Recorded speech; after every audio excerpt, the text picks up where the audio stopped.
Os Simpsons também previram isso. Este é a Visão Libertária, sua fonte de informações descentralizadas e distribuídas. Há um episódio clássico dos Simpsons em que a Marge fica incomodada com a violência que seus filhos assistem na programação da TV, principalmente nos episódios de Comichão e Coçadinha, que se remete ao desenho animado do Tom e Jerry, em que a porradaria come solta.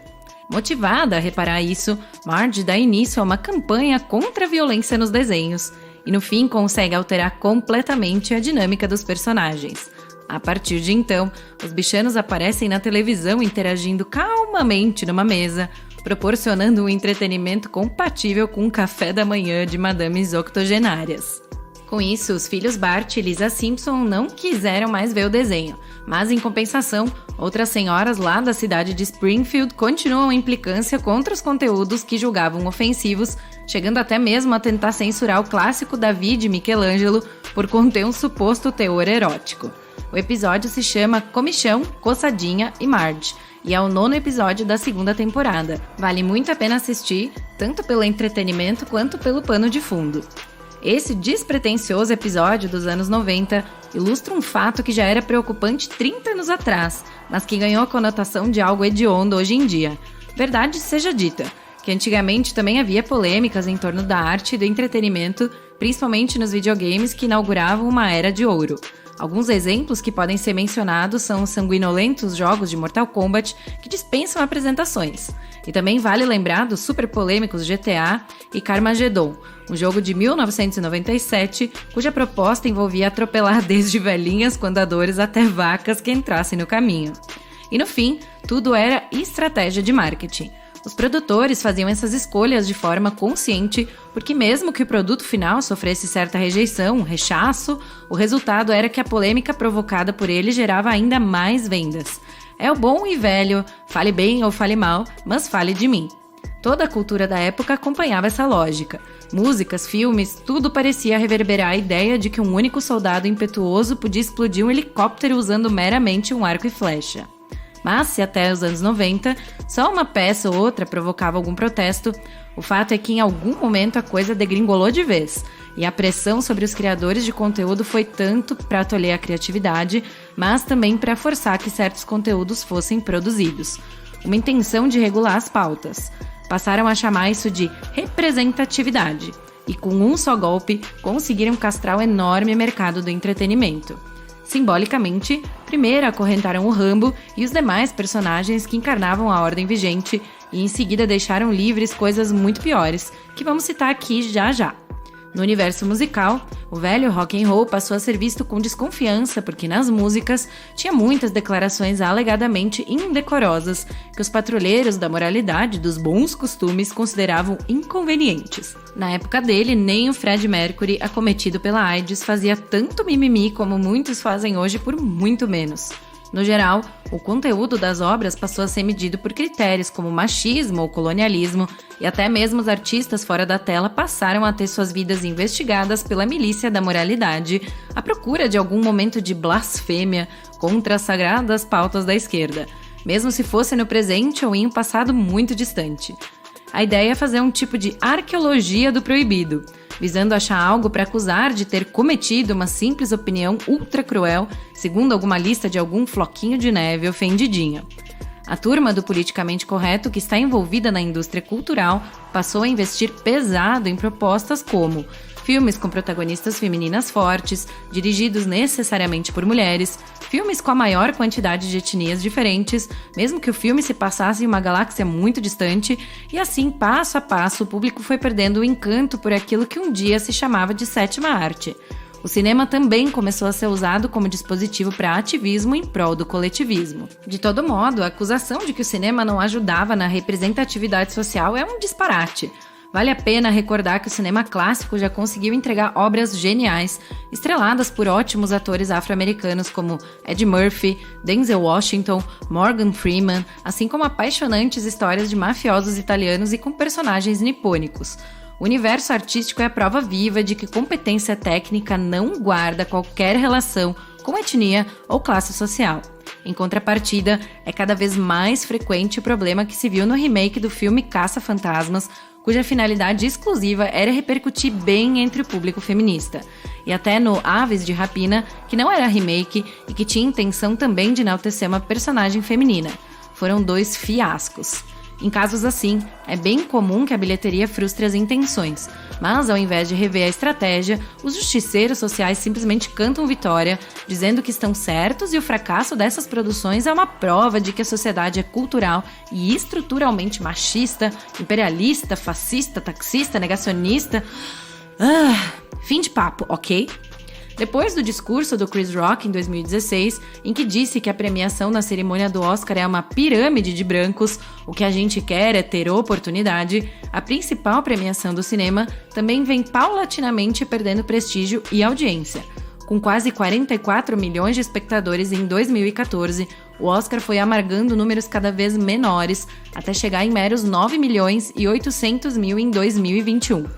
Se fosse mesmo a premiação por mérito, nem precisaria haver categoria separada de ator masculino e feminino. Afinal, isso não tem relação com fisiologia, como é no esporte. E outras premiações, como o Globo de Ouro, também não escaparam dessa tendência. Sofre do mesmo mal, o exibicionismo moral que, na internet, ganhou o apelido de lacração. Os SJW, Social Justice Warriors, também miram muito no quesito estético. Como relativistas que são, a esquerda não acredita em padrões de beleza, ou pelo menos finge não acreditar, ou se proíbe disso, ou tenta determinar aos outros que algo tido como feio é bonito. Daí decorre que eles fazem grandes estardalhaços na mídia, a fim de celebrar tudo que não tem atributos estéticos, declarando essas iniciativas como parte das políticas de inclusão, de diversidade, de representatividade. No entanto, não percebem ou negam que artificialmente fica frágil e não vai muito bem. Essas bandeiras geralmente desagradam os consumidores, já que as produções relutam em mostrar o que as pessoas querem e insistem justamente em mostrar aquilo que elas não querem ver. Provavelmente tenham um objetivo de moldar cultura, valores morais e estéticos, e isso pode ocorrer, mas não pelo caminho inverso. As peças culturais, que fazem sucesso mais forte e duradouro, geralmente são um reflexo da cultura da sociedade e não que possam mudá-la, empurrando para aceitarmos o que julgam ser bom e o correto. Alguns insistem que isso não é verdade e que artistas politicamente corretos atraem e entretêm público muito maior e ainda dão muito mais dinheiro. Esses casos são exceção. Na maior parte das vezes, nem a própria esquerda prestigia tanto essas iniciativas de inclusão, a exemplo da mirrada audiência do futebol feminino. As pessoas pagam para ver um filme procurando primeiro ver um enredo bom, uma experiência divertida e não por representatividade social. Não é lógico nem muito comum que um produto baseado em feiura deva ser considerado arte só porque o seu autor conseguiu encantar algumas pessoas de pouco senso ou de poucos critérios. Sim, o propósito, claro, dessas reflexões é impugnar todas essas realizações pseudo-artísticas dotadas de uma fealdade indiscutível, cuja aceitação se deve a um gradual condicionamento maquiavélico, especificamente voltado contra tudo que é belo. É óbvio que, sendo nossas personalidades diferentes, a arte pode atingir os distintos indivíduos com as mais variadas intensidades, mas até aí, isso ainda não se mostra suficiente para lançar no abismo todo o critério apurado de harmonia e beleza usado nas peças e obras que se tornaram clássicas. Clássicos são clássicos, perduram por décadas ou séculos, por mérito da própria criação e não por conta de intenção, muito menos de lacração. Isso é um processo gradual. Mesmo o samba, em 1920, sendo classificado como algo que fosse vexame para as madames, ninguém gravaria um álbum cheio de cacofonias voltado a repetir infinitamente os mais variados nomes dos órgãos genitais. No entanto, não dá para dizer isso do mundo que emergiu um século depois. Mas não se engane pensando que a fealdade é exclusiva do século XXI. Mesmo que as composições de outrora fossem mais requintadas, a indiscutível decadência da arte já começava desde o século XX. Por exemplo, quem conhece A Fonte, que é na verdade um mictório do escultor francês Marcel Duchamp, você talvez pense que o francês ousou esculpir um urinol e que isso já seria uma desgraça suficiente. Mas foi pior. Ele simplesmente comprou o mictório e o exibiu em uma mostra de arte em 1917. Para muitos críticos, o urinol de Marcel Duchamp é a arte mais importante do século XX. Mais recentemente, temos uma performance dos noruegueses Ida Miller e Vegard Wigge, conhecido por apresentações de 12 horas em que jogam fezes na plateia e urinam na própria boca. Arte? Bah, não dá, né? Sem fugir muito do escopo, a arte moderna também já produziu pérolas como Nexus Vômitos, uma típica criação de Millie Brown, cujo processo artístico consiste em vomitar em cima de seus quadros. Será que ela já testou e explorou todas as várias maneiras de produzir obras únicas com técnicas mais agradáveis até chegar nessa? Antigamente se acreditava que o artista tinha um pé na loucura, mas hoje a arte moderna levou esse conceito a tal ponto que se torna difícil distinguir entre uma performance teatral e as mais abjetas cenas de um hospício.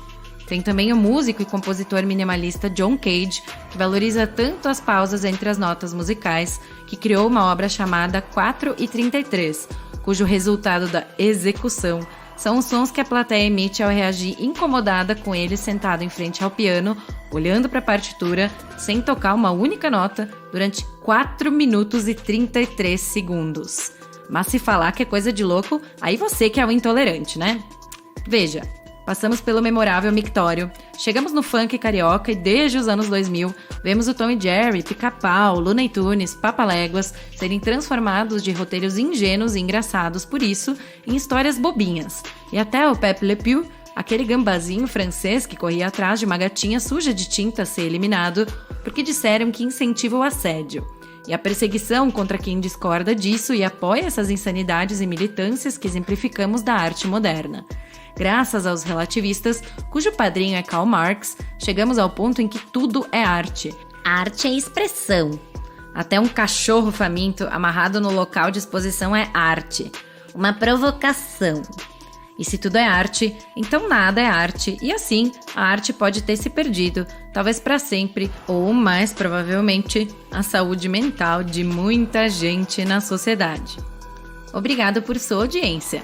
Este artigo foi sugerido por Ronei33, escrito por Rodolfo Andrello, revisado por Stanley Calderelli e narrado por Salander. Se você gostou desse vídeo, clique no ícone de curtir abaixo e compartilhe o vídeo em sua rede social. Se você deseja ser notificado de outros vídeos, clique em se inscrever e depois no ícone de campainha. Até a próxima!